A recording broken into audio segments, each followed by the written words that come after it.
Hello guys, చాలా రోజుల తర్వాత మళ్ళీ లాంగ్ వీడియో పెడుతున్నాను.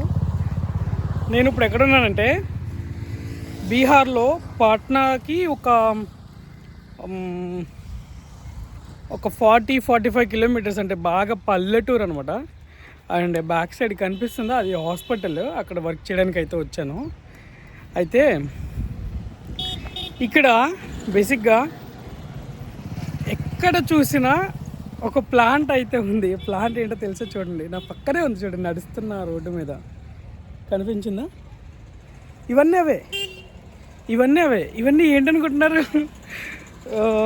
లిటరలీ అది నాకు తెలిసినప్పుడు నేను షాక్ అయ్యాను. రోడ్డు మీద ఎక్కడ చూసినా చూడండి, అవన్నీ అవే రోడ్డు మీద, హాస్పిటల్ బయట, హాస్పిటల్ గోడ దగ్గర, ప్రతి చోట అవే. అవేంటనంటే డైరెక్ట్గా నేను పేరు చెప్తే వీళ్ళు యూట్యూబ్ గైడ్లైన్స్ ప్రకారం వీడియో డిలీట్ చేసేస్తారు. అది ఇన్ఫర్మేషన్ మీ వరకు రాదు. అండ్ ఇక్కడ చూడండి, మీకు అసలైంది చూపిస్తాను. గ్రోత్ అయ్యింది కొంచెం మంచిగా.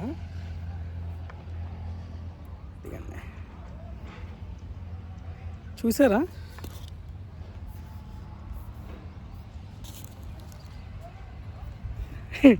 అదేంటో చెప్పనా?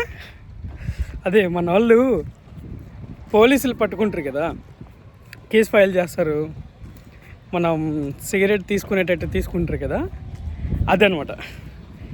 అండ్ ఇక్కడ అడిగాను నేను చాలామందిని, జనాల్ని, ఇక్కడ లోకల్ పర్సన్స్ని అడిగితే దాని పేరు వీళ్ళు ఏమంటారంటే బాంగ్ అంటారు. ఆ బాంగ్ అనేది ఏంటంటే నార్మల్గా ఇది ఇక్కడ వీళ్ళకి లీగల్. ఎందుకనంటే ఏన్షియన్ ఇండియన్స్ ఇక్కడ ఉన్న ప్రదేశంలో ఉన్న వాళ్ళు, ఏన్షియన్ ఇండియన్స్ ఆ బాంగ్ తోటి, అంటే ఈ ప్లాంట్ తోటి జ్యూస్ తయారు చేసుకుని తాగేవారు అనమాట. ఇదేంటనంటే సెక్సువల్లీ వీక్ ఉన్న వాళ్ళకి, లేదనంటే యాంగ్జైటీ ఉన్న వాళ్ళకి, లాంగ్ టర్మ్ బ్రెయిన్ ఇష్యూస్ ఉన్న వాళ్ళకి, స్లీపింగ్ లెస్ ఉన్న వాళ్ళకి ఆ జ్యూస్ ఇస్తారు నార్మల్గా.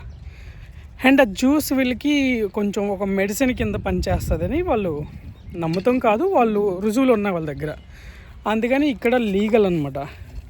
అండ్ ఒక్క విషయం ఏంటంటే, విచ్చలవిడిగా అలా ఎలా పెంచుతున్నారు, గవర్నమెంట్ ఏమీ యాక్షన్ తీసుకోదా అని అంటే, ఎస్, గవర్నమెంట్ యాక్షన్ తీసుకుంటుంది. కానీ 100 మంది తప్పు చేస్తే 100 మందిని 100 మందిలో ఒకళ్ళు తప్పు చేస్తే, చూడండి వెనకాల త్రొప్పు కనిపిస్తుంది కదా, అంతది 100 మంది ఉన్నారు. 100 మందిలో ఒకళ్ళు తప్పు చేస్తే కరెక్ట్ చేయొచ్చు. 100 మంది తప్పు చేస్తే ఏం చేస్తారు? వాళ్ళ రూలే ఫాలో అవ్వాలి కదా. అలా ఇక్కడ ఏంటనంటే ఒక పర్టిక్యులర్ ఒక ప్లేస్లో ఉంటే నార్మల్ చేయొచ్చు, దాన్ని అరికట్టవచ్చు.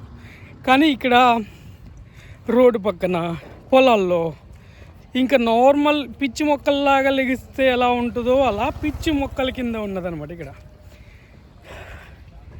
నిన్న నుంచి నాకు మైండ్ పని చేయట్లేదు. ఇక్కడ జనాలు చాలా టేక్ ఇట్ ఈజీగా చూస్తున్నారు ఆ మొక్కని, ఏదో పిచ్చి మొక్కలాగా. అంటే నేను ఇంకొకటి కనుక్కున్నా, మరి వాళ్ళు తీసుకుంటారా, దీనికి గంజాయిని తీసుకుంటారా అంటే, ఎస్ తీసుకుంటారు. వాళ్ళకి నార్మల్ మనకు చుట్టూ ఎలా కాలుస్తారో అలా కాలుస్తారు. కానీ సర్టెన్ ఏజ్, ఆ ప్లాంట్కి ఏజ్ వచ్చిన తర్వాత వాటిని కాల్చేస్తారనమాట. అది ఇక్కడ ప్రతి ఒక్కరు నార్మల్గా ఒక రెస్పాన్సిబిలిటీగా తీసుకునే పనే, అలా తీసుకుంటారనమాట. చూడండి, నా బ్యాక్ సైడ్ చిన్న చిన్న మొక్కలు కూడా ఉన్నాయన్నమాట. అండ్ ఇక్కడితో ఇది ఆగిపోదు, మనం ఇంకా కొంచెం ఎక్స్క్లూజివ్గా ఒక వీడియో చేస్తాను. ఆ వీడియోలో చూడండి, చాలా బాగుంటుంది వీడియో. And yeah, okay.